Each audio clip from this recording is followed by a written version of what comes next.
Single grain superstars? No, that's stupid. Smashing single grain singleness? No, that's retarded. Ah, yes. Time well spent. Let's drink some whiskey.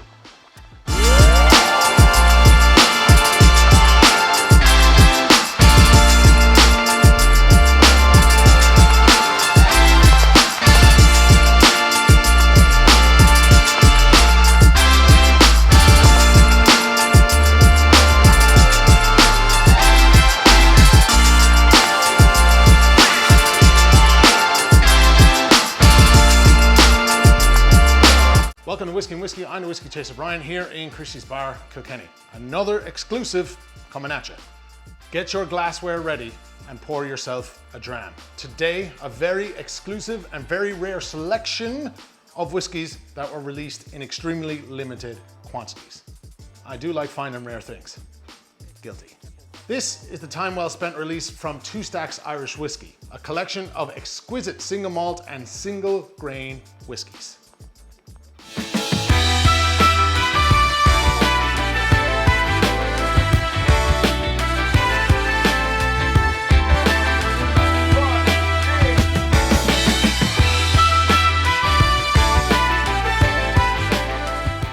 I'm aware that there are two whiskeys here, but I have a special reason why I'm only doing the single grain today. I'm holding the single malt for another tasting down the line, but this came around because of a little meet and greet that I had a few weeks ago.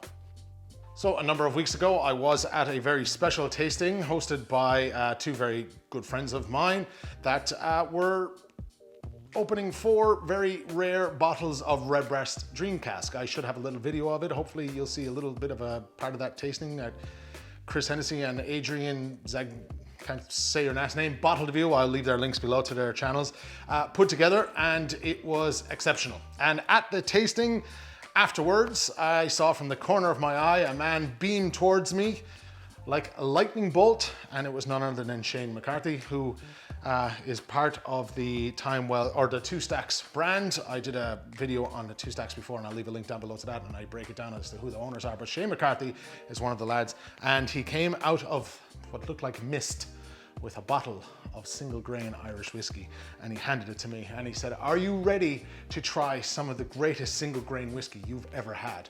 Bold statement. Bold statement, I will say that right now. And I looked at him and I straight up and down. I said, this lad is full of shit. That's what I said. And well, I don't often say it, but when I'm wrong, I'm wrong. Now, this is the bar's setup that the lads have bought, but this is the sample that was given to me by Shane. I did purchase a sample through a bottle share with some friends, and I poured it into this bottle, but the bottle itself was gifted to me on the night from Shane, and of course I'm going to give my honest and non-biased review or opinion of this and let you know what I think about it. So, yeah. The press release for this saying, and the whole idea of time well spent, comes from the traditions of old used to deliver exceptional whiskies for today's whiskey enthusiast slash fan. These are whiskies made by whiskey drinkers for whiskey drinkers. And the grain here is a hand-selected grain whiskey from Great Northern Distillery that the lads in Two Stacks think stand out incredibly well and really miles above the rest, and hence the very limited release of these and a bottle size of 200 ml. Small, mighty. Now, if you are a fan of grain whiskies and like this, you might be a bit cheesed off at the fact that they're small bottles, but I do have it on first-hand knowledge that this was an incredibly limited bit of grain whiskey that they did get their hands on. And once this is gone, this is gone. Now, in typical Chaser style, I don't have exact figures on how many cases there was of this, but there was more than 100 boxes anyway, as the initial offering was €115 for the first 100 boxes, and then I think it went up to 140-ish for the remainder thereafter. I checked the website last week, and it's still there for €115, so there are some bottles left, and of course I will leave links below to the relevant websites and all that stuff, so you can have a look for yourself. Looking at these now, it would be rude to try one without trying the other. So I was going to save the single malt for another time, but it's a 20-year-old single malt finished in a rum cask. I can't. in good health or whatever that saying is, possibly leave it there. It's like adopting a puppy that are twins. You can't leave one behind. You have to bring it with you, right? Right? Now, if you do like hearing about and watching me drink fancy Irish whiskey, and make sure you are subscribed and turn your notifications to 100 people. That means you like, you share, tell your friends, that weird uncle you might have that likes whiskey. You get the idea. Share a video. Show the chaser some love. It's not easy drinking whiskey at 9:30 on a Monday morning. The release itself did come in this box. This is Time Well Spent box. It came with the two 200ml samples, one being a 20-year-old rum whiskey. Excuse me, that is a 20-year-old single malt whiskey finished in a Appleton rum cask, I believe. The 12-year-old single grain finished in bourbon and finished, I'll get into the details. And this Copita, one of my favorite types of glasses to use for whiskey tasting. I'm going to use this for the single grain. I have to get a Glencairn too. 1 second. The classic for the single grain, single malt. Okay, so I'm going to use my sample of this instead of opening the bars one. Like I said, I did get a sample of the single grain, of course, the single malt. So we pour the single grain, a nice pour, and whoop-pow! That's the rum sample right there that I bought. We will pour this also, because it wouldn't be fair to do one without the other. All right, so the breakdown is as follows. Great Northern Distillery whiskey, the single grain. It's a 12-year-old single grain Irish whiskey matured in bourbon cask for 11.5 years-ish and finished in a single rye cask for a further 6 months. It is cask number 240279, 63.11 ABV, 200ml bottles, and these are slow sippers. So I'll give my tasting notes first, and then I'll follow it up on the end with my opinion on these whiskeys, and we'll do one at a time. So we'll start with the single grain loveliness, that is.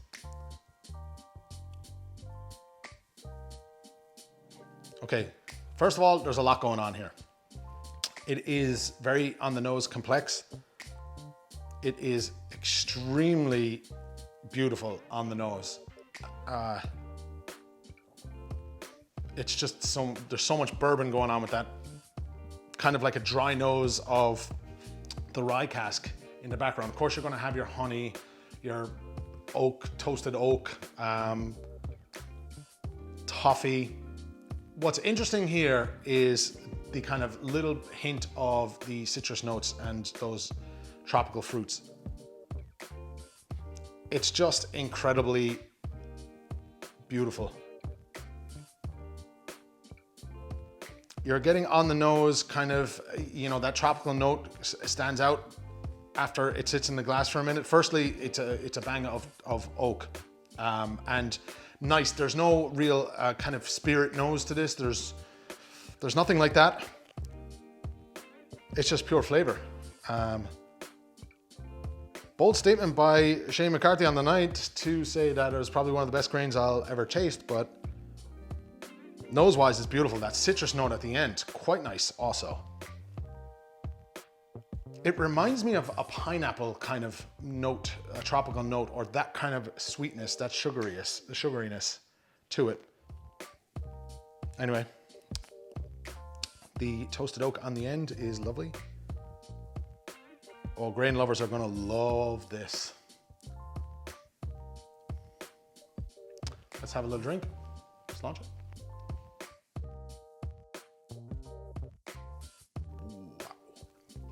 Wow. Vanilla, spice.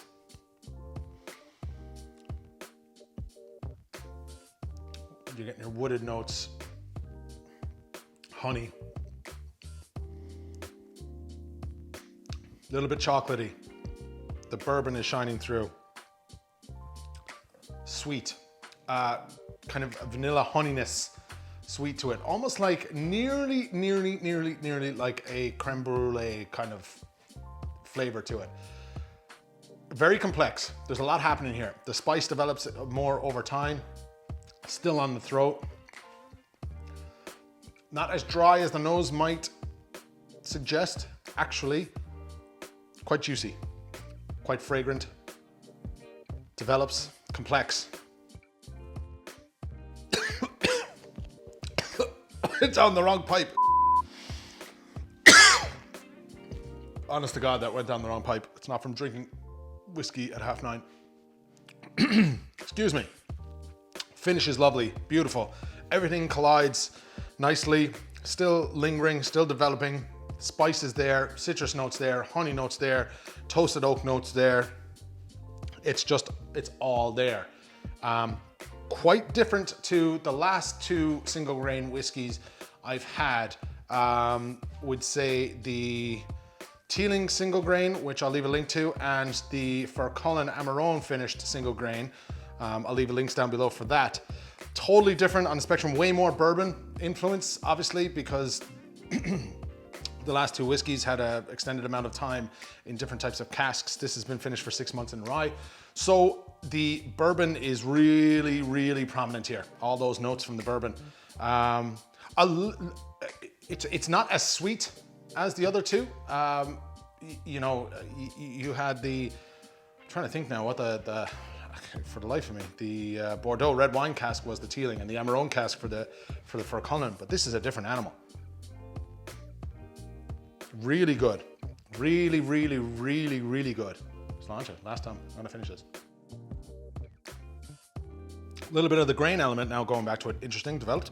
My palate is kind of getting more used to it now. Citrus notes even more prominent, more obvious. That is a smashing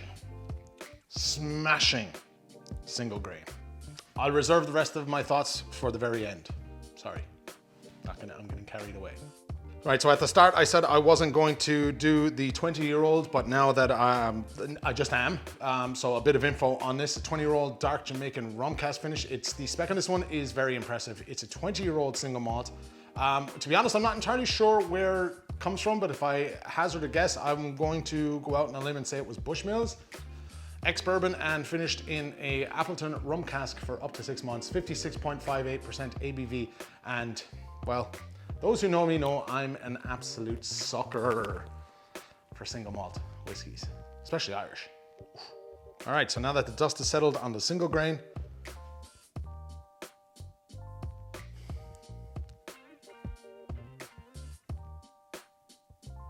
that is, wow. Wow. Okay, so first off, you're getting your orchard fruits. I find apple and pear dipped together. Little bit of like peach in there, right? There's a lot of fruit. This is a very fruit forward nose, tropical fruits. Very fresh, very vibrant. It is complex. It's a 20-year-old single malt. It's going to be complex. It's very, very fragrant. It's very kind of, it reminds, do you know what it reminds me of? Are they peach drops or those pear drops? Pear drops. Oh, that is absolutely beautiful. Really fresh, not too much bitterness on the nose. It doesn't come across as spicy or anything. Very, very, very, very approachable. And you know, I had let it sit. It was sitting for about 5 minutes there as I was sharing my love and affection for the single grain. That is incredible. That is begging me to drink it. Let's launch it.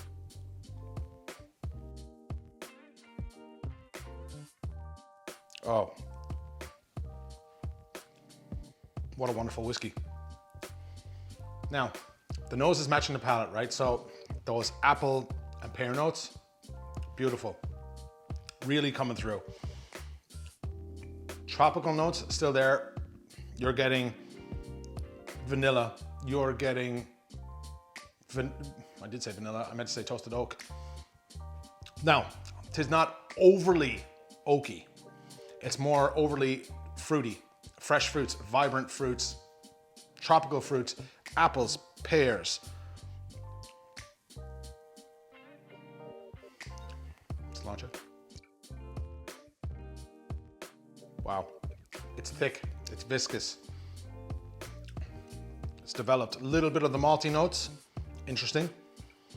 Spice, tapering off, but still the mouth is coated, a little bit dry on the finish, a little bit puckery. It's embedded itself into the palate, and the sweetness from the honey, the soft and roundness from the vanilla, and the vibrancy from the tropical fruits subsiding, a little bit of spice still there. But what's actually lovely is the way it's coated the palate on the finish. I want to say a little bit of a hint, and I could be wrong on this, but of a tobacco note on the tongue. And I like that. Followed by also the fruitiness. First up, my thoughts, right? So the single grain, holy mother of God divine, sweet Batman.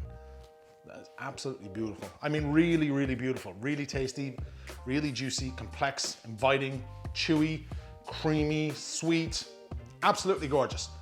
Quite possibly a contender for one of my favorite or the best single grains I've tasted to date, if I'm totally honest. And I do remember thinking the same thing the night that I tried it, even though, and I said, I'll put my hand up when I'm wrong. So then we cut across the table here to the rum finished single malt. It's the first time I've had it, so what you're seeing is my initial reaction. Absolutely stunning. Fruity, dense, creamy, ripe, bursting with flavor. Again, complex, with a bit of evolution. It dances on the palate for a long time after drinking. Simply put, absolutely beautiful whiskeys. Two absolutely stunning releases from two stacks. Well done, lads. Cool presentation also. Is it pricey at $115? I don't really think so. You're getting 32 years worth of whiskey and 400 ml of that. I mean, it's right about where I think it should be. We'll put it pretty pricey if you were to get it at a full bottle though. I would say, I know it's only 200 ml. Some people might have a problem with that. I don't know. Money and value is in the eye of the beholder. If you do have this release, I urge you, I beg you to open it and try them. It's really exceptional whiskeys. Now, these are here in the pub, but I did use my samples for the tasting, only because I didn't think it was pointless opening a bottle that I already had samples of. So I have to say, fair play to the lads in two stacks and all the lads in behind the scenes. You know, whiskey drinkers making whiskey for whiskey drinkers. They know what they're doing. Honest to God, I don't bullshit anyone. Right, I'm gonna leave all relevant links to everything below as I normally do, and I'm going to put it to you guys out there. What is the best single grain whiskey that is Irish, obviously, that you've tried to date? Let me know in the comment section down below. And also, I am definitely working on some of the recommendations from previous videos on whiskeys that we're going to be tasting very soon. Keep an eye out for that. As always, a shout out to the boys here in Christy's for the help today, and looking forward to bringing you some more videos on some awesome Irish whiskeys in the coming months and some awesome Irish whiskey companies. Stay tuned. Chaser out. Sláinte.